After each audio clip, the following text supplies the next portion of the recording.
বিশ্বের সবচেয়ে দামি আমের চাষ হচ্ছে খাগড়াছড়িতে। মিয়াজাকি আম হঠাৎ দেখলে মনে হবে যেন সূর্য থেকে ছিটকে আসা আগুনের গোলা গাছে গাছে ছড়িয়ে আছে।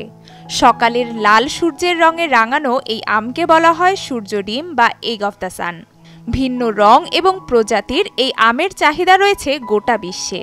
বহির্বিশ্বের সাথে তাল মিলিয়ে এই আমের চাষাবাদ শুরু হয়েছে দেশের পার্বত্যাঞ্চল খাগড়াছড়িতেও। দেশে মিয়াজাকি আম পরীক্ষামূলকভাবে চাষাবাদ শুরু করে ভালো ফলাফল পেয়েছেন অনেকে।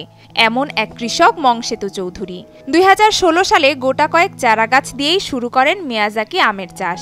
ফলনও বেশ ভালো হয়। স্থানীয় বাজারে ৪০০ থেকে ৫০০ টাকা কেজি দরে বিক্রি হলেও অনলাইনে ৭০০ থেকে ৮০০ টাকায় বিক্রি হচ্ছে জাপানি প্রজাতির আমটি। তবে দেশের বাজারে এই আমের দাম হাতের নাগালে হলেও উন্নত বিশ্বের অনেক দেশে এটি আকাশচুম্বী। ২০১৯ সালে জাপানে এক জোড়া মিয়াজাকি আম বিক্রি হয় প্রায় ৫,০০০ মার্কিন ডলারে, বাংলাদেশি মুদ্রায় যা ৫ লাখ টাকারও বেশি।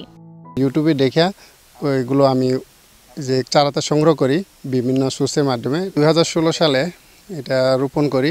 ১৮ সাল থেকে আমি নিয়মিত ফলন পাচ্ছি। মিয়াজাকি ভালো দামে সেল হয় অনলাইনে। গ্রিন হাউসের ভিতরে যেরকম জাপানে করে ওইরকম যদি হাউস করে দেয় সরকারিভাবে, তাহলে এটা লাভবান হওয়া যাবে, কারণ এটা মাছি পোকা আক্রমণ করে বেশি।